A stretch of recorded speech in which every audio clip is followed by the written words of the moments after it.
Ewantamo wabadde crime scene okumala ebbanga lyonna nga sente ezigabibwawo Museveni yazisindikayo. Kakati yada asindikayo sente yagenda mugende mwebulungulewo mukebere mu bisenge mwaze tayiro mwaze n'emipiira gy'emmotoka bwe byantamo ngo binyuma ne batwala emmotoka ku kabangali ne bagitikeyo n'egenda ne batwala endala abantu ne banyumirwa ne banga entertainment naye bwe binaggwa n'abaddewo bagenda kukola kimu kubanga kati corruption gwafuuka musingi munene oguyimiriddeko NRM ate nga gukulemberwa President Museveni n'abali mu NRM.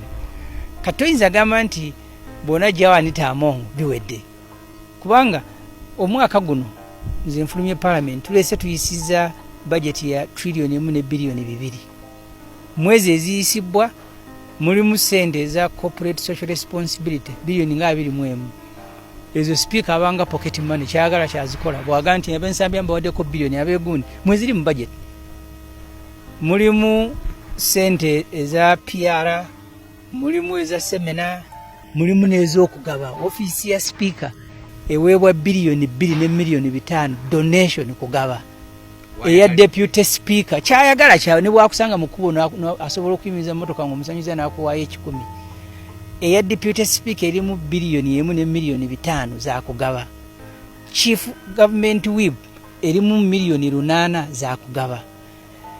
Bwe nabyogerako mu budget nga njagala izo sente ziveemu Museveni yali awulira tiyazijjamu kakati olwayerenze okubanga badazina Ntamo nga afulumye anazijja ine nagenda zisikira oyinamu billion 21 corporate social responsibility oyinamu billion 2 n'ekitundu zizonga muntu za kugaba ne deputy naye ayina n'abalala mwe bali kati ogwe musingi oguzimbirwako ebyobufuzi bya parliament so ene enduulu nungi naye nga tonadduukirira mala kubuuza nti baba kuba enduulu kigendererwa kyabwe kiriki bayinza okubanga bagoba ono embuzi eri kutale wadde wagibba bwe bagimusuuza ate nabo bagyetike kuba parliament nyangu nnyo kwata budget yayisibwa onoonye sente ezirimu zino za mmere nze ngamba abantu tusasula bulungi ng'abaka ba parliament n'otuwa ekyemisana kyabwereere n'otuwa breakfast yabwereere ogenda okukana ng'omugatte gwezo zonna mu gavumenti ziri billion 3 special meals and drinks really MP ali omuko abantu abetaaga okugulira amandaazi nti eggwanga we twalituusa ne billion 3 za kusaasanya mu bitongole bya gavumenti special meals and drinks kati obuli bw'enguzi nga tonala nagenda ku ani aziridde tandikira ani azigaba n'aziteeka mu budget era aziteeramu ki tuyinza kubanga abantu ziwawa kuziri ate ne bazirya n'ogaa nti ate baziridde wadde ozibawadde zikola ki oli n'ogaa nti mu office yange nyinamu billion 2 ne million 5 za kugaba nenyinawo ne wali etwe ddala corporate social responsibility nti bwe ntambulako bwe nti okuwa parliament ekifaananyi ekirungi n'ensanga abali ku mbaga nembawa kakati oli bw'aba kwezo akuteko billion 4 n'agula emmotoka omunenya nga mwamuwa za bwerere ziryawo ayagala okulwanyisa corruption n'atandikira ku budget ya Uganda ajja mbuli sente zonna ez'okuzanyisa bwe zigwa mba n'agaba ki emmotoka banaazigula ku ki naye nga mweziri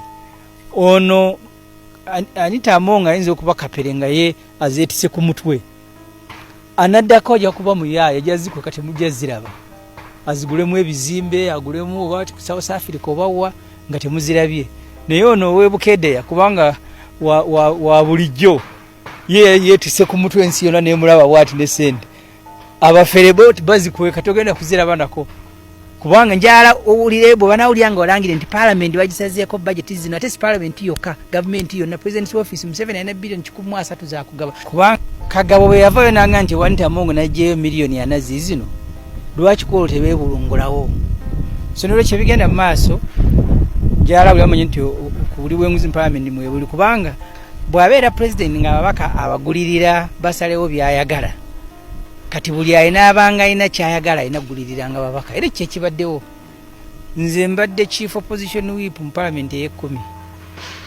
twayinako committee ya trade nerwanira sente ng'ekola etteeka lye bayita erya sukaali sugar bill ne beekuba ebikonde nga balwanira sente Kadaga n'atuyita nze ne Nankabirwa nga ye nampala we NRM committee ne tugijjawo ne tuteekako abantu abalala Museveni nga naye bwagulirira ababaka bayise byayagala n'abaala buli alina kyayagala ajja n'agulirira ababaka. Ekyo kimanyikiddwa ku paalamenti.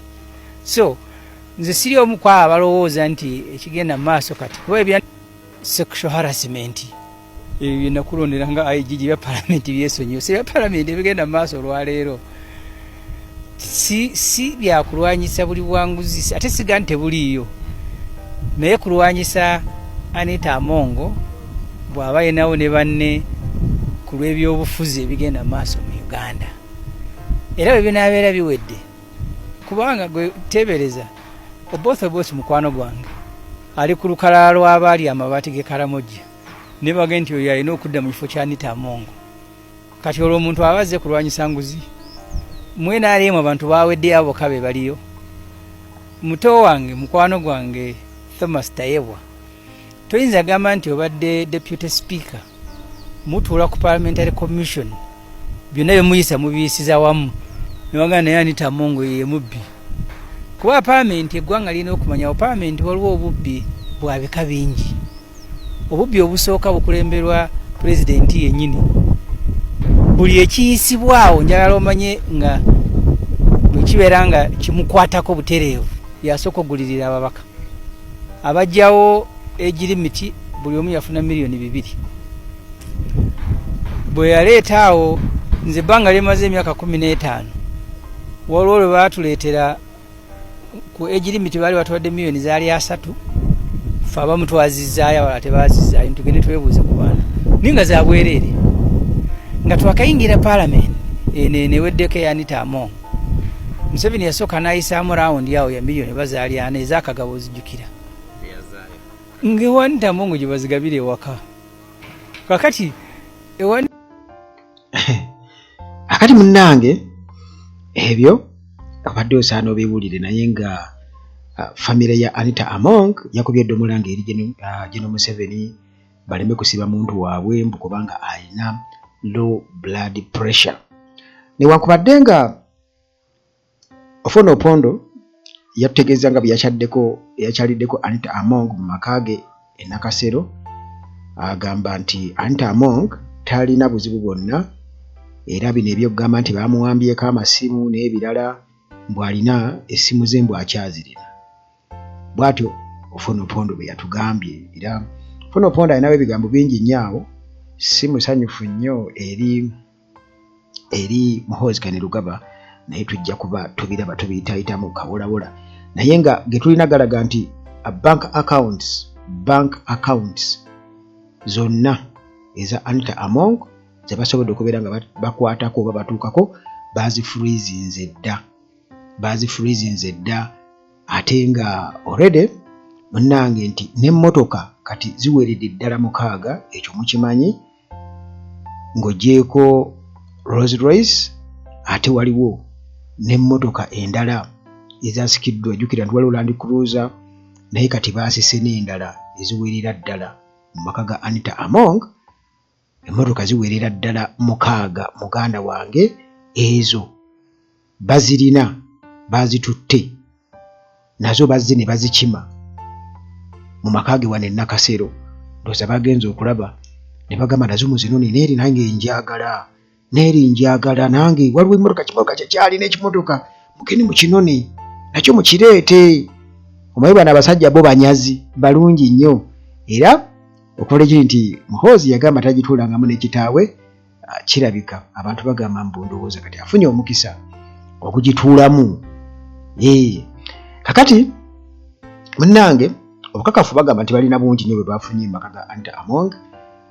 Bajjeeyo zi laptops ne bajjayo amasimu ne bakebera ne ku computer cameras. Bagamba nti enzigi ze zikwata ebifaananyi. Bw'ojja n'okonkona bamala kulaba omalteekayo bwoti bwenyi ne balaba nti ono yoono okitegeera. Kakati mbuddata oyo yena asigala era wonna waasigala kiba kitegeeza nti baamuggyeeyo. Kati buli muntu yenna agenze ku maka ga Anita Among yenna bagenda kuba bamutuukirira bamuyita bali ku CID offices ekibuli bamubuuza 4 na 5 wali onoonyeeyo ki era mwali muteesa ku ki. Era wano kigambibwa kuba nti waliwo n'ababaka kuludda ku side ya Nuupu mbu ababadde bagendayo kati abo bonna muganda wange babalina era mbu feesi zaabwe bazikola ki bazimanyi. Jukira nti Anita Among abadde yasiba Museveni akatambala ku maaso. Jukira Museveni sente nga buwulidde bwatugambye mukulu Ssemujju Nganda nti nga azitwale Anita Among. Anita Among n'agabira ki kakati awo Anita Among ate yiye ng'alina naye strategy yiye naye azimba base yiye. Kitegeeza nti bano babadde balaba nti Among yabawa ssente so si Museveni. Okitegeera era nga abateekamu birowoozo bye ye nga ye nti ababaka bangi nnyo. Kakati era wano akakiiko k'ebyokulonda kali mu buzibu kubanga bagamba nti ng'oggyeko evidence gye balina, documents bye balina, biki byonna babifunye babitutte, naye nti balina n'obukakafu kwabo kubanga jjukira nkugambye nti Anita Among buli muntu yali agenzeeyo ebifaananyi bye biri ku kamera n'enzigi ze za mulembe nnyo zikwata kugamba omala kutunulamu bwoti ne balaba nti yeggwe. Kaakati munnange okuggulira walina okubaawo okukakasa nti ddala ono yeno alina okujja wano. Kitegeeza nti kamera yeekwata ebyo n'ebitereka. Kati n'abakakiiko k'ebyokulonda abayambako Anita Among kisooka okuyita one opposite bibiri awo, naye twalaba mbunga waliwo okukyusa nomination nga abantu be banominatinga kati nga bawalukagga n'abalala. Oluvannyuma twagenda okulaba nga ate nomination bazisazaamu yali influence ya Anita Among mbu kakati nti waliwo ba officials basatu mu kakiiko k'ebyokulonda abo bo balulimu era nti bano baleetera okusazaamu abantu 8 balambirira era nga kuno kuliko ne Daniel Meririre ono yali avuganya Magogo Bodiope East jukira naye yayita one opposite. Mathias Walukagga Busiro East abo bonna basazibwamu naye nga basazibwamu ku order ya Anita Among ng'ayambibwako abamu ku ba officials mu kakiiko ak'ebyokulonda. Kati nga bwe nkugambye munnange CCTV footage waali era abo operatives bamulina. Kitegeeza nti abo bonna balina okubeera nga baanukula ku nsonga ezo kubaka abakakiiko k'ebyokulonda baali banonaki ewa Anita Among bibuuzo byonna biri awo. Kakati era nga bw'owulidde munnange bwatutegeezezza omukulu Ssemujju Nganda ku nsonga za Anita Among nti ono ye nti yakozesa obujega sente ng'azeetika bwetisi ku mutwe.